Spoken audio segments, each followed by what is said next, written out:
जय हिंद बच्चों। आज के इस वीडियो में हम जो है कक्षा 12 के विद्यार्थियों के लिए हिस्ट्री के महत्वपूर्ण लघुत्तरीय प्रश्न लेकर आए हैं जो परीक्षा दृष्टि से वेरी इंपॉर्टेंस रहेगा। पहला क्वेश्चन है, सूफीवाद की विशेषताओं का उल्लेख कीजिए। अथवा कर देगा सूफी मत के प्रमुख विचारों जो उसकी विशेषता है का वर्णन कीजिए। तो चलिए देखते हैं, कई वर्षों परीक्षा में पूछा जा रहा है। उत्तर लिखेंगे। देखो बच्चों, सूफी शब्द की उत्पत्ति सूफी शब्द से हुई है जिसका अर्थ होता है सभी धर्मों से प्रेम करने वाला। सूफीवाद की प्रमुख विशेषताएं इस प्रकार हैं। नंबर एक, सूफी मत के अनुसार ईश्वर एक है, वह शक्तिमान है। सूफी मानते थे कि दृष्टि की विभिन्नता में ईश्वर की एकरूपता निहित है। नंबर दो, सूफी संतों ने जो है ईश्वर की कल्पना एक सुंदर स्त्री के रूप में की है। ईश्वर और साधक के संबंध प्रेमी और प्रेमिका के थे। नंबर तीन, सूफी संतों के अनुसार ईश्वर की प्राप्ति प्रेम द्वारा ही हो सकती है और प्रेमिका की दर्पण का अंतिम लक्ष्य ब्रह्मा में लीन हो जाना है। फना ब्रह्मा में लीन हो जाने की स्थिति है। सूफी जीव और ब्रह्मा के मिलने में शैतान को सबसे बड़ा बाधक मानते हैं। गुरु ही बंदे की शैतान से रक्षा करता है। सूफी संप्रदाय में गुरु का विशेष महत्व है। सूफी संगीत को विशेष महत्व देते हुए संगीत को ब्रह्मा तक पहुंचाने का साधन मानते हैं। संगीत और नृत्य में डूबकर जीव दिव्यानंद की उस स्थिति को प्राप्त कर लेता है जहां उसे ब्रह्मा की अनुभूति होने लगती है।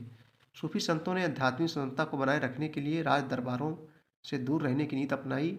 ये लोग धर्मानों की संगीत से बचते थे। अगला क्वेश्चन बच्चों, भक्ति आंदोलन के कारण बताइए। देखो, भक्ति आंदोलन के जन्म के निम्नलिखित कारण हैं। नंबर एक, मुसलमान शासकों के धार्मिक अत्याचारों से त्रस्त हिंदू जनता भागवत भजन की ओर झुकी। नंबर दो, सूफी संतों की उदारता, सहिष्णुता एवं प्रेमय पूजा ने जनता को प्रभावित किया। नंबर तीन, हिंदू और मुसलमानों के पारस्परिक संपर्क ने भी इस आंदोलन के उदय में सहायता पहुंचाई। नेक्स्ट क्वेश्चन देखेंगे हम लोग, विजयनगर की जल आवश्यकताओं को किस प्रकार पूरा किया जा सकता है। तो बच्चों, विजयनगर का अर्थ होता है कि जीत का शहर। विजयनगर की स्थापना किसने की थी? हरिहर और बुक्का, दो भाइयों ने विजयनगर की स्थापना की थी। तो आइए देखते हैं इसका उत्तर। विजयनगर की जल आवश्यकताओं को किस प्रकार पूरा किया जाता था। तो विजयनगर की जल आवश्यकताओं को पूरा करने के लिए तुंगभद्रा नदी द्वारा निर्मित एक प्राकृतिक कुंड का प्रयोग किया जाता था। यह नदी पूर्व दिशा में बहती थी। आसपास की अनेक पहाड़ियों से जलधाराएं आकर जो है तुंगभद्रा नदी में मिलती है। लगभग सभी जलधाराओं पर बांध बनाकर अलग अलग प्रकार के हौज बनाए गए थे। कमलपुरम हौज एक महत्वपूर्ण हौज था जिससे पानी शहर के केंद्रों तक आता था। इस पानी से सिंचाई तथा अन्य आवश्यकताओं की पूर्ति की जाती थी।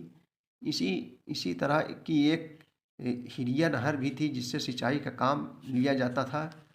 हिरिया नहर को पानी तुंगभद्रा नदी से मिलता था। इसका निर्माण संभवतः संगम वंश के राजाओं ने किया था। इसके अतिरिक्त प्राकृतिक झील, कुआं तथा बरसाती जलाशय का प्रयोग तत्कालीन जलपूर्ति में किया जाता था। अगला क्वेश्चन है, विजयनगर साम्राज्य के राजनीतिक इतिहास की रूपरेखा प्रस्तुत कीजिए। तो विजयनगर साम्राज्य भारत के डेक्कन क्षेत्र में स्थित था। संगम राजवंश के दो भाइयों हरिहर और बुक्का ने विजयनगर साम्राज्य की स्थापना की थी बच्चों 1336 ईस्वी में और थी। ये गोपाल समुदाय तथा यादव वंश से संबंधित थे। विजयनगर साम्राज्य 1336 से 1646 ईस्वी के मध्यकालीन एक प्रमुख साम्राज्य था। इसके राजाओं ने जो है 310 वर्ष तक शासन किया। वारंगल का शासक कापत्य नायक तथा जो है उसका मित्र प्रोलम बेम और वीर बल्लाल तिती विजयनगर साम्राज्य के संस्थापक हरिहर और बुक्का के विरोधी थे। विजयनगर के शासकों ने अपनी उत्तरी सीमाओं पर अपने समकालीन राजाओं, जिनमें दक्कन के सुल्तान तथा उड़ीसा के जो है गणपति शासक शामिल थे, उर्वर उर्वर नदी घाटियों तथा लाभकारी विदेशी व्यापार से संपन्न संपदा पर अधिकार के लिए संघर्ष किया। शासकीय वंश के सदस्य एवं सैनिक कमांडर राजनीति में सत्ता के दावेदारी में शामिल थे। संगम वंश के शासकों को सुलु वंश के लोगों ने अपदस्थ किया था। सुलु वंश को जो है तुलु वंश ने अपदस्थ किया। विजयनगर के महाशासक कृष्णदेव राय इस समय जो है तुलु वंश से ही संबंध थे। कृष्णदेव राय ने जो है तुंगभद्रा और कृष्णा नदियों के बीच का क्षेत्र प्राप्त किया, उड़ीसा के शासकों का दमन किया तथा बीजापुर के सुल्तान को जो है पराजित किया। कृष्णदेव की मृत्यु के बाद उसके उत्तराधिकारियों को जो है विद्रोही नायकों या सेनापतियों की चुनौती का जो है सामना करना पड़ा।